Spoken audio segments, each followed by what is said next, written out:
Donald Trump is sick and tired of the 3 days of his failures being put front and center in front of everyone's faces. But even before those 3 days were up, he ran over to Sean Hannity and he tried to get that a cleansing interview to shed the failure off of his face. But underneath that shedding is more failure. Because you know what? Have you ever seen his face? But I just don't like to talk about it. That's why I agreed to do your interview. And I said, you know what, I'll do it, Sean. But that was like 2 days ago. I had no idea that. I said, Sean, are you going to ask me about what we basically say on national TV, I regret saying yes to doing this Yeah, interview. I shouldn't have done it. Donald Trump, previously, before he had that disastrous meeting and summit with Vladimir Putin, he agreed to sit down with Sean Hannity. After he sat down with Sean Hannity, he immediately regretted this decision because he has nothing good to say because nothing good came of it. Let's watch more of this disaster. In your press conference, you talked about a lot of things that you agreed on, and maybe one big issue you don't agree on. Are you prepared to go public with that? No, I'd rather not. I guess somebody's going to go public with it. They'll figure it out. But no, I don't want to do that. I want to see if we can get it done. You know, it's not a done deal at all. Mm-hmm. And Ukraine has to agree. I mean, you know, President Zelenskyy has to agree. But it's a terrible war where he's losing a lot, and both of them are. And hopefully it can get completed. That'll be a great achievement for them. Forget about me, for them. And you'll save 7,000 lives a week. That's a lot. Is this the weave he was talking about before? How he goes through, starts on one topic and weaves back to another and makes it back again? Because they were talking about this one big issue that he doesn't want to talk about, the one big disagreement they had in this meeting that apparently threw it off the rails. He doesn't want to talk about it, though, because he's the most transparent president in U.S. history. Everything is screwed up, but he really doesn't want to talk about it. Why not, bro? That's why he didn't want to do this meeting with Sean Hannity anymore. Here's more, because pay attention to the question that Sean Hannity asks him and see if you can find an answer to it. You said before the interview, you said, in 2 minutes, I will know. I watched very closely when you met him on the red carpet after both your planes landed. What vibe did you get in 2 minutes? Well, you know, I always had a great relationship with President Putin, and we would have done great things together in terms of, you know, their land is incredible. The rare earth, the oil, gas, everything, it's incredible. It's the largest piece of land in the world as a nation by far. I think they have 11 time zones, if you can believe it. That's big stuff. But we would have done a lot of great things, but we had the Russia hoax, which stopped us from doing that. We would have done so great, but we had one of the great hoaxes. I mean, there were others, like the election itself, as you know, as you covered better than anyone. But it was a rigged election and a horrible thing that took place in 2020. Bro, the question was, you said within the first 2 minutes, you'd be able to get a read and a vibe on what it is this guy's about. Donald Trump continued on to go, you know, I always had a great relationship with him. Was that the vibe? Because you said you always did. What happened in that meeting when you said immediately you'd find out within 2 minutes? Did the first 2 minutes reveal that Vladimir Putin knows about you being on the Epstein list? Did the first 2 minutes reveal that he knows the disgusting things you did with children? I'm just curious. Maybe that was the vibe that he didn't want to talk about. That's why he dodged and then went on to talk about how we could have done a lot together. We could have done so much together. You know, we're best friends. Did I tell you that Vladimir Putin likes me? We're best friends, bro. Did you know they have 11? It's a really big country. They have so much like rare earth minerals. It's so nice. You know, like I've dreamt of going there many times. You know, they have 11 time zones. This damn place is big as shit. Can you believe that, bro? But you know what? We had to deal with these Russia, and then the Russia, and then the Russia. If enough stupid people are listening to you repeat the same country 3 times, and that means suddenly everything that was obviously discovered about what it is that happened is suddenly null and void, they deserve to be destroyed by you. But the problem is we're all dealing with your dumb ass. By the way, he wasn't even done. This sumbitch was still talking. I just cut it in half. Here's the second half of him still not answering that same question. But we would have had a great relationship, but we did amazingly well considering, you know, he would look and see what happened. He would think we're crazy, you know, with the made up Russia hoax. So we had something very important, and we had a very good meeting today, but we'll see. I mean, it's, you know, you have to get a deal. We agreed on a lot of points. I want to see people stop dying in Ukraine, and that's what's happening. We're losing 5, 6, 7,000.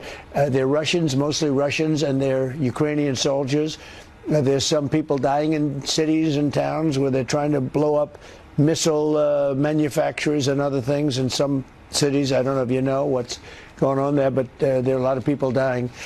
And if we can end that war, it would be very good. And I was very happy to hear him say, if I was president, that war would have never happened. If we could, if only someone would end that war, it'd be very good. But the one thing I'm happy about is that he said it never would have started if I was president, because that's all he cares about. And do you think Vladimir Putin, who's continuing to roll through and do whatever the hell he wants under this guy's nose, is not going to tell him, yo, hey, Donnie, bro, if you were president, I never would have done any of this stuff, man, because I'm afraid of you, man. Man, you're so scary.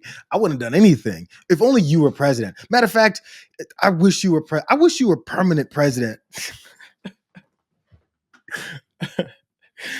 Don't forget what Kamala Harris said about what Vladimir Putin would do to him.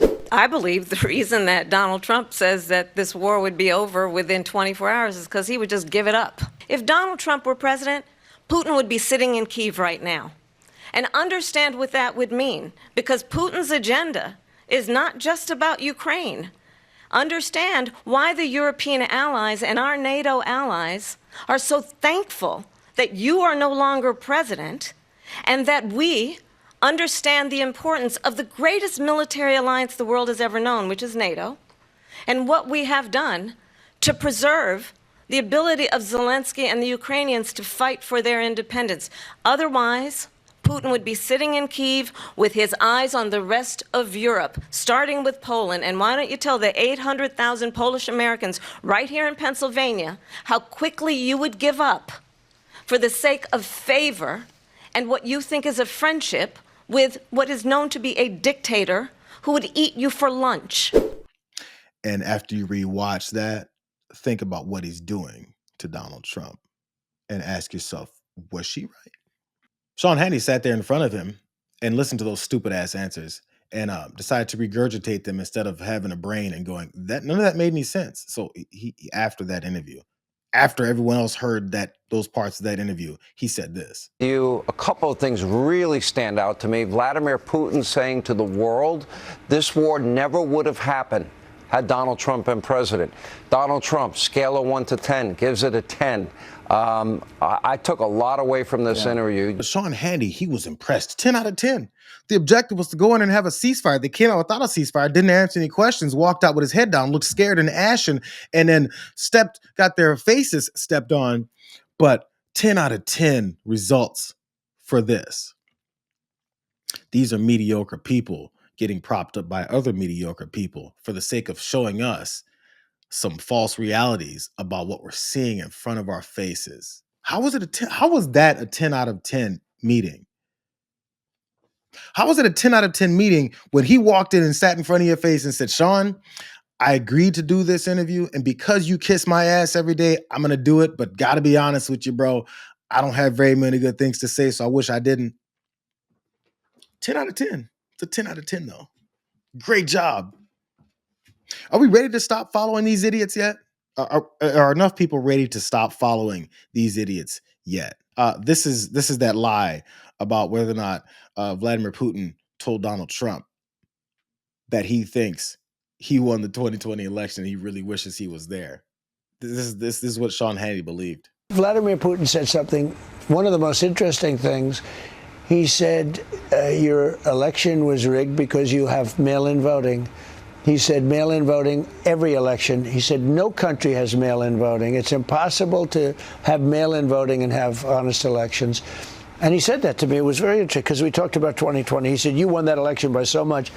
And that's how he got it. He said, and if you would have won, we wouldn't have had a war. You'd have all these millions of people alive now instead of dead. And he said, and you lost it because of mail-in voting. It was a rigged election. Does any of that make any sense to anybody?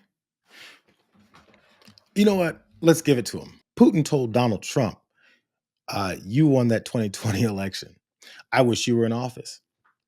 So I, not go into Ukraine like I wanted to. Because the reason I went in Ukraine is because you were not in office. Can you tell us why? Because, you win.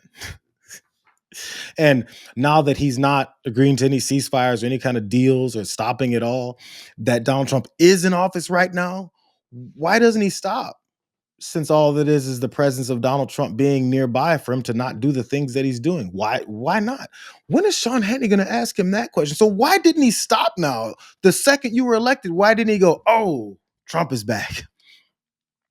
I think I'm going to stop now. Or did you guys walk out ashen and afraid and eyes wide open from the things that they showed and told you? I'm just asking the questions that no one else apparently will ask this dum-dum. But the one thing he wants you guys to know that Vladimir Putin also told you was that the reasons why he was cheated out of that election in 2020 that would have kept Vladimir Putin from running up into Ukraine, the reason why is because of those stupid, illegal mail-in ballots. I feel like that's the whole point of this whole thing. Matter of fact, I know it because after that, this guy used that declaration from Vladimir Putin and tweeted all this out. I'm sorry, Truth Socialed this dumb shit out. I'm gonna lead a movement to get rid of all mail-in ballots. And also, while we're at it, highly inaccurate, very expensive, and seriously controversial voting machines, which will cost 10 times more than accurate and sophisticated watermark paper, which is faster and leaves no doubt at the end of the evening as to who won and who lost the election. We're now the only country in the world that uses mail-in voting. All others gave it up because of the massive voter fraud encountered. We will begin this effort, which will be strongly opposed by the Democrats because they cheat at levels never seen before, by signing an executive order to help bring honesty to the 2026 midterm elections. Pause for a second. To bring some honesty to the 2026 midterm elections, right in time for an election that's going to whoop his ass. He needs to take over control and get rid of those ways of voting. More. He has a lot more to say. Remember, he says, the states are merely an agent. This is where he's talking about his dictatorial decree to take over state-run elections. Remember, the states are merely an agent for the federal government in counting and tabulating the votes. They must do what the federal government, as represented by the President of the United States, tells them for the good of the country to do. With their horrible radical left policies like open borders, men playing in women's sports, transgender and woke for everyone, and so much more, Democrats are virtually unelectable without using this completely disproven mail-in scam. Elections can never be honest with mail-in ballots and voting. And everybody, in particular, the Democrats, knows this. I and the Republican Party will fight like hell to bring honesty and integrity back to our elections. The mail-in ballot hoax using voting machines that are a complete and total disaster must end now.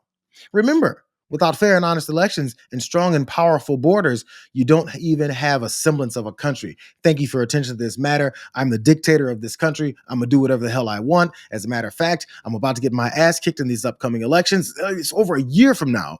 But still, I'm setting up the stage right now to try and take over these election systems in states because he says the president of the United States should have control over them. And the basis for that is because Vladimir Putin told you that mail-in voting is fraudulent, and that's the only reason why you got your ass kicked in 2020. There's this woman named Fiona Hill. She's a former deputy assistant to Biden. And she had something to say about that declaration about mail-in voting. You know, that bullshit that he just said. Putin wants to sow chaos in the American electoral system ahead of the midterms. So, of course, he's laid into this whole issue of mail-in voting. And President Trump asserted in his Fox News interview that there are no countries in the world that allow mail-in voting. Well, Russia allows mail-in voting. And if everybody wants to go out and look, they can look for themselves. In 2020, President Vladimir Putin signed into law Russians being able to vote by mail and also on the internet. And more than 30 other countries also allow some forms of mail-in voting. So it's just not true that other countries, including Russia, don't use this. It's a pure, blatant piece of manipulation. Wow. But Vladimir Putin told him that mail-in voting was the end of his, was what did him in. Except he allows it in his country. Now, yeah, it was in 2020 during the pandemic and all those things happened. By the way, there's multiple other countries that allow mail-in voting, many times from citizens that live abroad. But, you know, it's so fraudulent. It's almost like everything he does is to gain more power and control over your life. And he lies about it blatantly and obviously every time. But you're supposed to keep believing him.